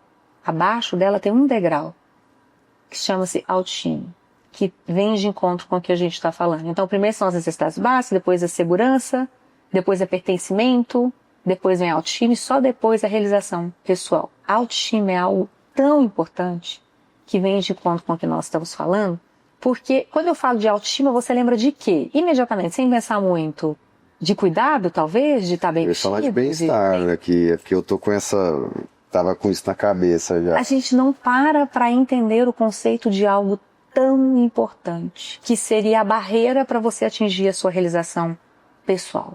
É a autoestima. A autoestima não tem a ver com estereótipo. Ela não tem a ver com estar bem vestido, estar arrumado, ser bonito ou não. Né? Não, a autoestima é segurança. Ela tem a ver com segurança. A autoestima é a qualidade de quem se valoriza e se contenta com o seu jeito de ser, com o seu modo de ser. E, consequentemente, sente segurança nos seus atos e nos seus julgamentos. Isso é autoestima. Ela tem a ver com segurança. Não adianta alguém sair bem vestido, maquiado, arrumado, ou um homem de blazer, se ele está inseguro, ele não consegue dar um passo adiante, ele não consegue se relacionar, ele não consegue tocar um projeto profissional. Vai sentir ciúmes, vai sentir inveja, vai sentir Vai um se monte. comparar o tempo todo, ele vai procrastinar. Então, autoestima é um conceito formidável para mim. Mas você falando da autoestima, eu acabei linkando com a questão que a gente comentou da felicidade, assim, que a felicidade, ela, assim, primeiro que ela é totalmente passageira, né, assim, impossível a gente. E hoje eu tô estudando, vendo algumas coisas que é muito o conceito do bem-estar, porque o bem-estar é o estar bem ali, é o ter as suas necessidades atendidas e o como você se sente. Então, em determinada situação, né, para uns pode ser muito ruim, para outro pode ser normal. Então, assim, eu tinha feito essa conexão entre felicidade e autoestima, porque às vezes o que uma pessoa tem, ela pode ser feliz e a outra pode ser infeliz. A mesma coisa é a autoestima, né? Tem um cara que aparentemente tem tudo e não tem autoestima, e a outra pessoa às vezes tem muito menos e tá tudo bem. Exatamente. Né? Eu acho que esse é o grande desafio da vida moderna. Hoje você tem a vida no Instagram, que todo mundo mostra. É uma vida né? paralela, né? É só coisa boa e tudo mais, e as pessoas acho que têm dificuldade de desconectar isso, né? Poxa, tem, não tem. A rede social, ela veio para conectar as pessoas. E de uma forma negativa, ela distanciou as pessoas, que muitas vezes você convive online. E eu me incluo nisso, inclusive com pessoas que eu amo e quero estar junto, e acaba que a gente se resume ali na rede social. Mas se a gente não para e se toca de que aquilo ali é algo selecionado, se fosse um reality, se você tivesse com o seu celular ligado o tempo todo, as pessoas pudessem acompanhar suas emoções o tempo todo, a hora que você acorda, a hora que você deita, você iria se encaixar. Bom, é vida real. Essa pessoa paga boleto, essa pessoa acorda com dor de cabeça, essa pessoa tem medo, essa pessoa é mal-humorada. Mas não, a gente seleciona o que a gente posta. E isso acontece, isso para o mundo feminino, ele tem um peso, uma cobrança muito grande. Porque além de tudo, o Instagram tem um filtro. Eu não uso filtro, em hipótese alguma. Nunca usei, nunca quis usar. Foi uma opção. É difícil o começo? É difícil. Eu vi até acho que é uma hashtag, assim, um projetinho que você colocou lá de postar sem filtro. Sem filtro, porque a pessoa, eu vou te encontrar na fila do supermercado. E aí? Você nem conhece. Você não conhece. Então, muitas vezes, tinha uns filtros antigamente, agora eu acho que alguns foram excluídos, que a pessoa estava falando com você, principalmente mulher, aquele cílio, parece que ele está vivo, a pessoa vira, aquele cílio está mexendo. Então, existe uma cobrança muito grande, né, de edição de imagem, cintura fina, volumes, né, no corpo, é um rosto perfeito. E isso é muito ruim, é muito negativo. Primeiro porque a gente seleciona o que posta. Todo mundo seleciona. Você não vai escolhe o melhor ângulo. Não, exatamente. Às vezes você tá brigado com o marido ou com a esposa. Pois é, aí você vai gravar um vídeo? Não vai. Então, assim, esse lado é um lado negativo e traz uma consequência psicológica muito grande, uma cobrança muito grande. Porque a família é perfeita, aquela família viaja, aquela família tem uma condição financeira melhor, aquela família, aquela pessoa, ela é bonita, você tá entendendo? Então, essa cobrança é muito ruim. Eu hoje não consigo consumir conteúdo no Instagram. É difícil a questão da gestão do tempo, você também passa por isso. Então, muitas vezes aparece alguma coisa ali, eu tô ali, eu até regulo o meu tempo de estar consumindo, alguns pouquíssimos minutos ali, eu olho alguma coisa, mas eu seleciono, e o algoritmo já entende. São pessoas do meu convívio. Hoje eu assisti seu story, por exemplo. Então são pessoas ali do meu cotidiano, que eu conheço, tá? Eu não vou buscar uma referência que mora em outra cidade, em outro estado. Eu não conheço essa pessoa, eu não sei se o que ela está passando, aquilo realmente é a realidade. Então eu vejo assim uma cobrança muito grande, e isso tem um peso enorme, sobretudo para as mulheres. E a gente vai ficando refém, né? Algo que eu venho pensando bastante, assim, que você tem pessoas que vivem disso, que estão ali, que tem que fazer conteúdo, porque tem aquela obrigação de estar na rede, e assim, eu que estou num trabalho inicial, a gente está aqui gravando, fazendo conteúdo, né, deixando um tempo de estar com a família e tudo mais, mas assim, essa obrigação de ter que se expor, hoje tem a questão das marcas, né? Então assim, hoje as marcas são os empresários que estão à frente da divulgação ali, você não contrata mais um influencer e tudo mais, então assim, você tem que gerar uma autoridade, e esse tem é algo que me incomoda muito. Porque assim, eu tô lá, eu não quero postar nada. Poxa, você tem que fazer um stories. Você tem. Então assim, eu gosto da coisa no meu tempo. Se eu quero, eu tenho prazer. Se eu sou obrigado, eu já me canso. Eu tive que produzir conteúdo quando eu estava lançando o método. Aí realmente eu tinha, a agência me cobrava. E aquilo era péssimo para mim. Né? Porque essa obrigação. Hoje, se eu quero ficar um dia sem postar, é ruim. Porque até pro algoritmo fazer a leitura da entrega é ruim.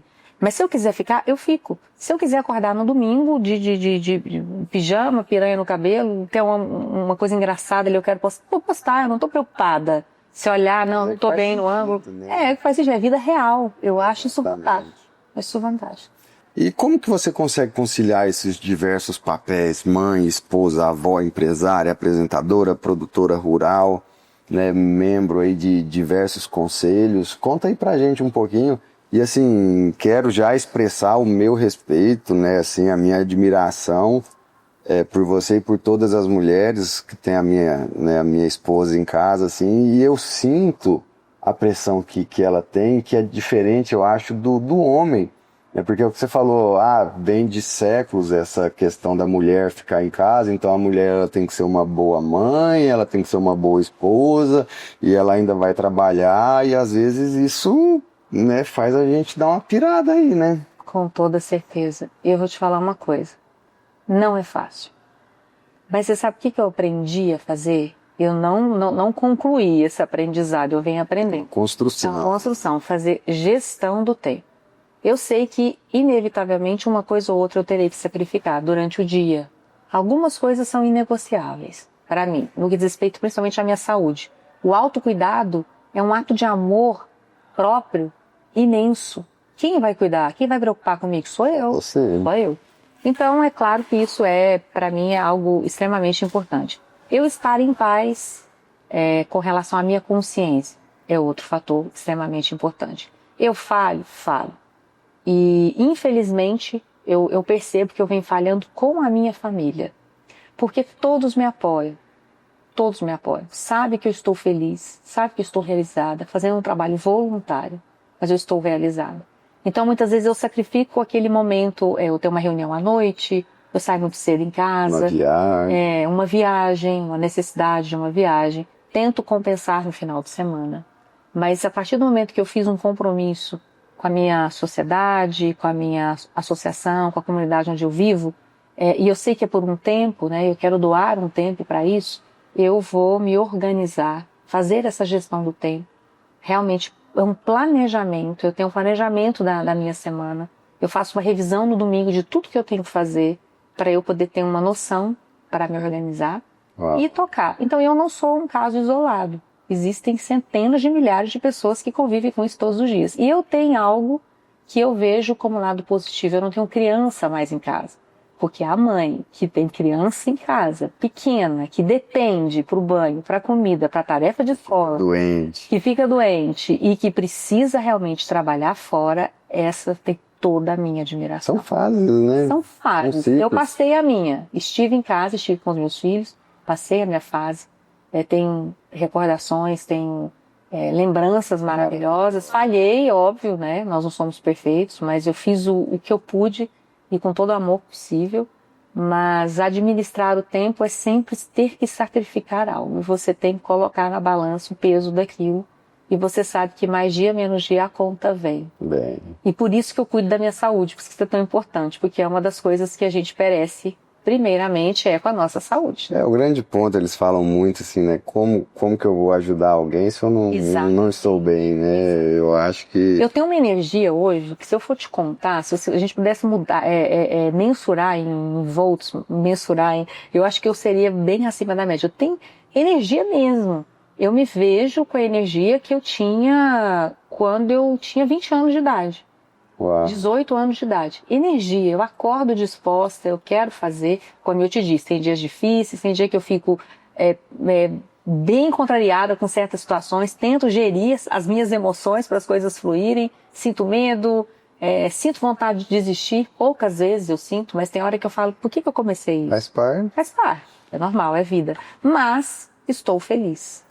E não tem como você administrar o seu tempo com várias atribuições e se organizar, porque o dia só tem 24 horas. Ou você vai sacrificar o seu sono, ou você vai sacrificar a sua atividade física, o seu momento com a família, ou vai sacrificar o seu trabalho, não tem como. alguma coisa naquele dia vai ter que ser. E eu acho muito legal, eu acho que eu vi no seu Instagram também, que quando a gente tá tranquilo com nós mesmos, que a gente entende que é um ciclo, né? Que acho que pessoas vão e vêm, assim, e fica mais leve também. Isso é fantástico, não é? É A gente saber que a gente inicia ciclos, a gente encerra ciclos. E o principal é o aprendizado que esses ciclos nos trazem para a vida. Não tem nada que você tenha vivido que você não tenha aprendido, por mais doloroso que seja. Você aprendeu alguma coisa. E principalmente os momentos bons. Você aprende que eles passam e que você tem que aproveitar cada segundo, porque os momentos bons também passam. Eu gosto muito assim de falar um pouco. Igual você comentou que namorou 6 anos, né? Eu ainda brinquei assim, 6 anos não é muito não, que eu também namorei 6 anos com a Angélica e tive filhos já com 30, 31 anos. E a gente fala, poxa, mas é tão bom, né? Parece que tinha que ter sido antes, mas não é. Às vezes antes você não estava preparado, você não tinha a mentalidade para passar por aquilo. Então tudo tem a hora, né? É muito legal isso aí. Eu vi você comentando que o mais importante no ser humano é a autenticidade. Concorda com essa frase? Concordo. Eu concordo, é fantástico isso. Você é autêntica? Eu procuro ser eu mesma em qualquer lugar que eu esteja. Qual é seu signo? Escorpião. A Angélica também. Eu o signo favorito, em todos os aspectos, adoro Escorpião. Adoro também. E sabe que quando, assim, eu vou entrevistar alguém que é de Escorpião, ó, já fica a dica aí. Tem ali um pontinho a mais, sabe? Assim, eu acho que são, né, lógico que não dá pra generalizar, mas que são bons profissionais, que tem uma entrega um pouco. O Escorpião é muito intenso em tudo que faz, né? É claro que tem toda regra, tem exceção. Claro. Mas a maioria das pessoas, sobretudo mulheres, são intensas demais. E a gente tem que aprender a dosar isso. E minha mãe né? Minha mãe é muito autêntica, assim, até hoje, a gente conversando lá na reunião e a funcionária ela tá saindo e foi dar um depoimento e falou assim, olha, eu aprendi muito com a pessoa única que ela é e essa autenticidade. E a Angélica acha engraçado também que a minha filha, eu chamo ela de autêntica, porque assim, ela tem o jeito dela. Minha mãe é câncer, minha filha acho que é virgem.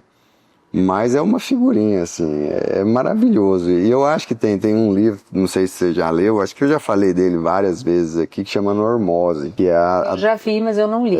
Vale a pena, que eles falam que é a doença do século XXI, que é justamente todo mundo ser igual. Né? Já pensou que mundo chato, né? Então, mais uma vez, eu tenho que ir. Né? Então, você tem que fazer isso, tem que fazer aquilo. Aí todo mundo é igual, aí parecendo um robozinho, né? A pessoa ser autêntica, eu acredito que o fator mais preponderante nisso, em você querer ser autêntica, é que você não consegue manter um personagem por muito tempo. E a rede social faz isso. Muitas vezes a pessoa tá ali, ela é toda polida na rede social, é toda educada. Aí essa pessoa é alguém que não cumprimenta o caixa do supermercado. É uma pessoa que tá no supermercado, pega o carrinho, coloca a compra e deixa lá para alguém pegar. É uma pessoa que não sabe falar um bom dia. Né? Eu dei um exemplo, né, de forma bastante genérico, mas a autenticidade te faz ser você em qualquer circunstância. É óbvio que tem dias que você externaliza mais as suas emoções, tem dia que você está mais feliz, tem dia que você está entristecido. Mulheres são regidas por hormônios, então isso é muito acentuado, inclusive. A convivência que faz você ir aprendendo, né? Mas a autenticidade, ela é libertador. Eu acredito que seja libertador. Você não precisar viver um personagem em situações diferentes. Maravilhoso, é um belo conselho aí para quem está nos escutando. Vanessa, você comentou também nos bastidores que um dos seus propósitos, acho que como legado, seria deixar algo aí de valor para os seus filhos. O que seria esse valor, toda essa doação que você faz aí para a comunidade de uma maneira geral?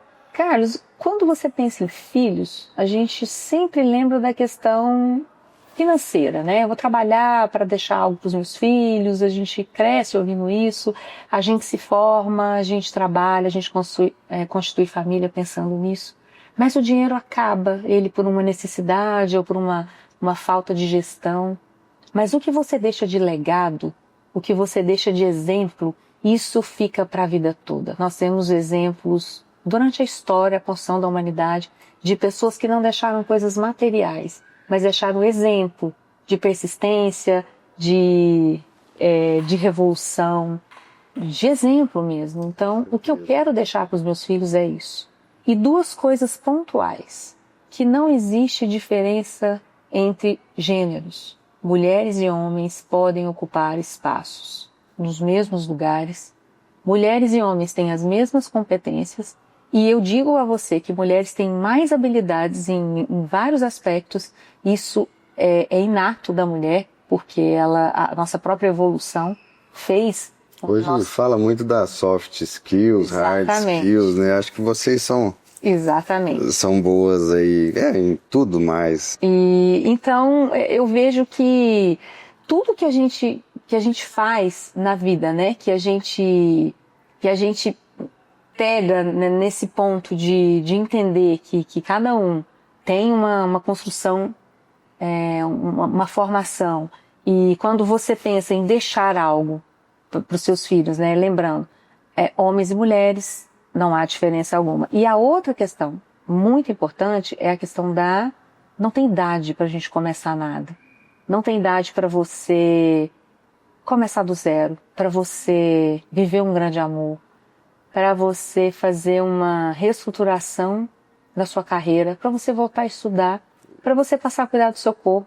E eu comecei a ter essa mudança grandiosa na minha vida a partir dos 45 anos, que teoricamente, quando eu era criança, 45 anos eu estava preparando para ser avó, estava aprendendo a fazer crochê. E não, eu estou na fase mais ativa, proativa da minha vida. Então, esses dois exemplos, os três terão, minhas netas terão. Uau. E o segundo tempo, não necessariamente ele precisa ser igual ao futebol aos 45, né? Pode ser aos 60, pode ser aos 70. Exatamente. Viu, mãe, aí, ó, você quer um grande amor aos 60 e deixa pra lá, né? Então tá em tempo. E eu acho que uma grande lição também volta aí novamente na sua frase, né? Que todos nós somos potências individualizadas, independente de idade, de sexo, de tudo mais, né? Vanessa, se você pudesse deixar um conselho aí pra você aos 18 anos lá, aquela menina com 2 anos de faculdade, depois de escutar o professor falando aquilo e tudo mais, o que você falaria para ela? Eu sentaria com ela com uma xícara de café. Naquela época nem café não tomava, né? Mas eu já chegaria e a primeira coisa, você vai gostar de café. E o que eu falaria para ela? Se eu tivesse pouco tempo, viva cada fase da sua vida. Você vai errar bastante, mas você vai aprender com cada um desses erros. Mas o principal, cuide da sua saúde hoje. Cuide do que você está comendo. Busque ajuda. Você está buscando resolver algumas questões íntimas, pessoais, emocionais na comida. E futuramente essa conta vai chegar para você. Então eu acho que seria assim, se eu tivesse pouco tempo, eu iria falar sobre isso. Porque isso desencadeou tanta coisa durante 3 décadas na minha vida. E depois fez tão bem. Exatamente. Quando virou a chave. Você sabe que meu pai, ele tem algumas tiradas, assim, mas uma das principais dele é que, assim, ele come pra viver, ele não vive pra comer. Meu sogro falava isso, Miriam, não sei se você o conheceu. Não. Ele sempre disse, eu sempre ouvi isso dele, ele não viu a minha mudança. Ele faleceu tem 10 anos, então ele não conheceu essa Vanessa. Mas desde quando eu entrei na família, ele sempre servia, ele não repetia o prato, ele sempre falava, eu como para viver, vocês vivem para comer. Uau. É muito interessante isso. E tem o livro do Frei Rogério, que é Emagreça Rezando. Eu tive a oportunidade de conversar com ele. E lá, uma das primeiras frases eu até mandei pro meu pai, que é diga-me o que comes que eu direi quem tu és, né? Tem aquela frase lá, diga-me com quem andas, né? Então, assim, diga-me o que comes. Então, faz total sentido. Tem um livro muito bom, Carlos, eu vou te indicar até para você me confidenciou sobre essa sua dificuldade com relação à comida. Chama Pense Magro. Ele é de uma psicoterapeuta, se não me engano, ela é americana. Esse livro, ele traz exemplos, inclusive, sobre como você muda o seu conceito com relação à comida. E eles trabalham em cima de experimentos científicos, né? De uma mulher, por exemplo, que emagreceu, tem lá no livro, tem o estudo, né? Ela emagreceu 60 quilos, tomando decisões. Eu tenho aqui 2 opções. Essa é uma opção que não é saudável, essa que é saudável. Ok, eu quero ir na que não é saudável porque eu aprendi dessa forma. Mas o que ela fez? Ela passou a instituir uma única pergunta: o que uma pessoa saudável escolheria? Então ela começou a pensar de uma outra forma. Ela escolheria essa opção. E ela emagreceu 60 quilos sem nenhum tipo de restrição. Ela foi acompanhada por um estudo científico. E lá tem outros exemplos, né? Das pessoas deixarem de utilizar o veículo para ir a pé em alguns lugares. Pequenos Então, detalhes, isso, para você pensar. somatória faz a diferença. Pensar magro, muito bacana. Uau, que maravilhoso. Vanessa, conta pra gente aí a lição mais importante aprendida com seus pais. Nossa, meus pais são exemplos para mim, tanta coisa. O meu pai, a persistência. A própria água cai a pó é um exemplo disso. Meu pai teve tudo para não trazer esse patrimônio para o município de Jataí, né? Nós temos um desafio muito grande. Foram anos de nãos, de portas fechadas, de investimento tirado do próprio bolso, trevo da indústria, energia, tanta coisa. Então, o meu pai é a persistência. Que legal. E a minha mãe, eu trago já essa referência. A minha mãe nunca se limitou pelo fato de ser mulher. Olhar para tudo como um todo, pertencente. Minha mãe nunca se limitou. Você traz essa força aí dos dois lados. Uma referência de ambos. Persistir e a questão do pertencimento, de não ter divisão entre homens e mulheres. Uau, que legal. Vanessa, eu vi lá também, o vovô Antônio me chamou muita atenção. Eu vi lá, acho que na época da pandemia, saudade. Né? E o meu filho chama Antônio, tem meu tio, e engraçado que na primeira a gente começou a fazer a árvore genealógica da nossa família e chegamos a uns 200 anos atrás lá da parte do meu pai. E o último, assim, o primeiro Marquió, mas o último, né, olhando daqui para lá, era Antônio também, né? Que bacana. Então é muito bom a gente ter essa história, né, que faleceu com mais de 100 anos.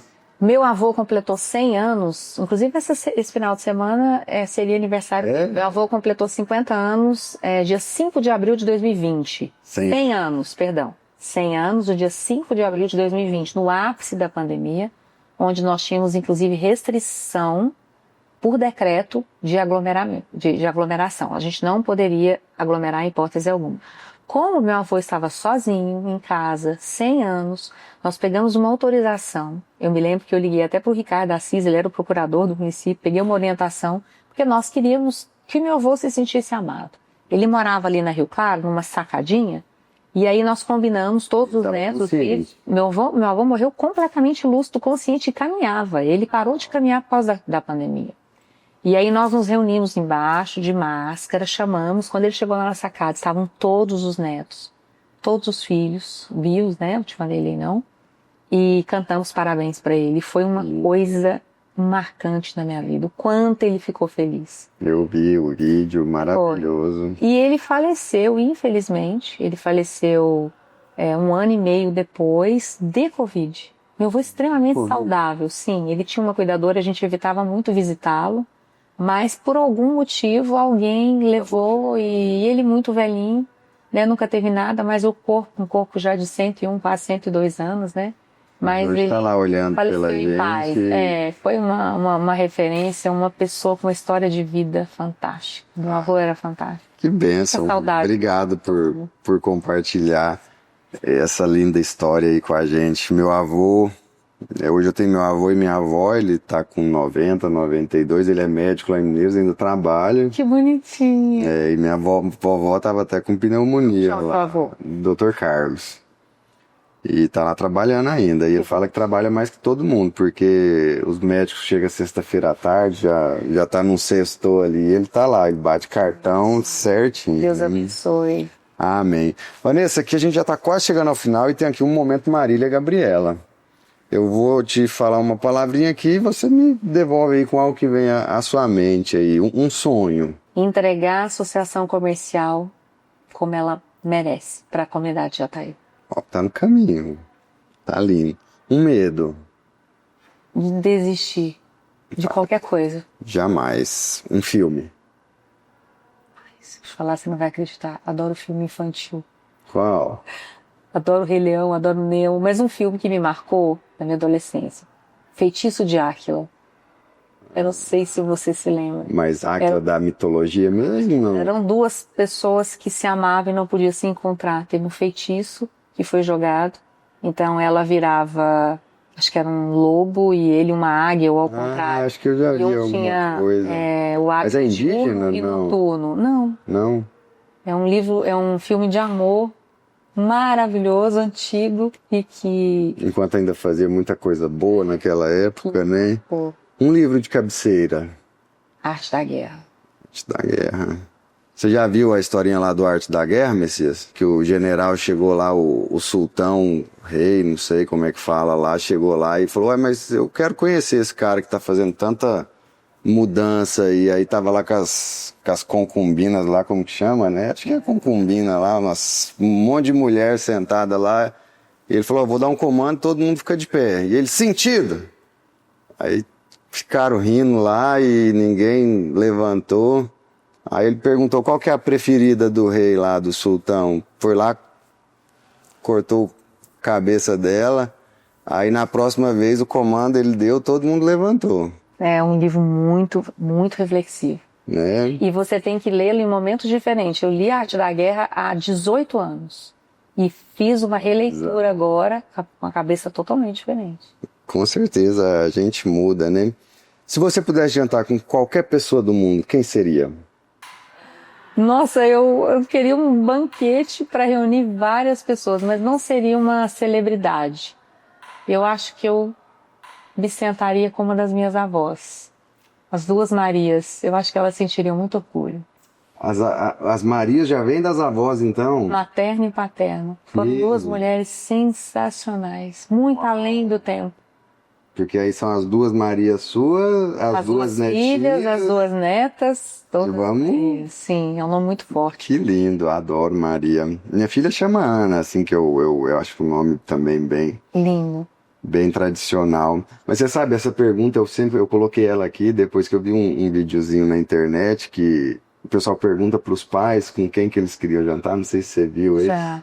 E aí fala, com Michael Jackson, não sei quem, aí pergunta para as crianças, eu ia jantar com meu pai, né? Então. Eu tentei, ainda quero fazer esse teste lá em casa, lá com os meninos, pra assim, ver. Não sei se... Vanessa, então chegamos ao final, muito obrigado, foi uma conversa maravilhosa, muito bacana. E eu queria que você deixasse aí uma mensagem final para os ouvintes aí, do fundo do seu coração.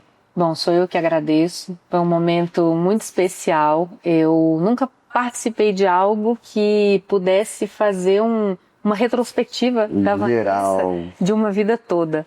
Mas é uma mensagem carinhosa, primeiro cumprimentando esse projeto, Carlos, eu acho muito importante, até para que as pessoas conheçam quem são essas pessoas. Você entrevista pessoas públicas, né? Quem são essas pessoas sem fragilidade, essas pessoas vêm com defeito também, essas pessoas estão aprendendo, elas estão em evolução. E a mensagem que eu deixo, sobretudo para as mulheres, é que nós somos incríveis. Cada uma de nós, potências individualizadas, que nunca possamos deixar que os nossos sonhos, que os nossos desejos sejam tolhidos pelo nosso gênero ou pela nossa idade.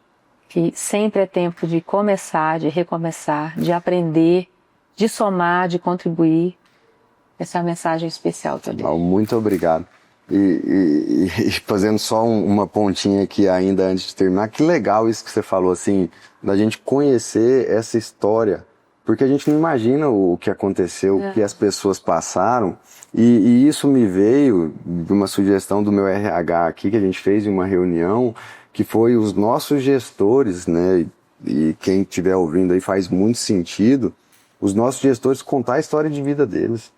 A gente não faz ideia, né? Não faz ideia. Você vê cada coisa que o pessoal falou lá, desde trabalhar desde os 12 anos para sustentar a família, né? Desde alguém que era babá e vivia, né? Então, assim, coisas maravilhosas, e você passa a ter uma visão diferente daquilo, porque, assim, a história que nos trouxe até aqui, ela faz parte Sim. de quem nós somos hoje. E nós né? temos fragilidades também, né? Somos seres humanos. Seres humanos. Muitas vezes você vê alguém, principalmente alguém público, você conhece aquela pessoa daquele momento pra frente, mas ela tem uma história de vida por trás. Achei muito bacana, porque você fez uma retrospectiva aí da minha adolescência, né? Foi um bate-papo muito bacana. Que bom, e eu vou terminar aqui com uma frase sua também, acho que não é da sua autoria, mas que faz parte aí do seu Instagram lá. Sorria, porque chorar entope o nariz, é isso? É isso, sorria porque chorar entope o nariz. Então, pessoal, muito obrigado e até a próxima.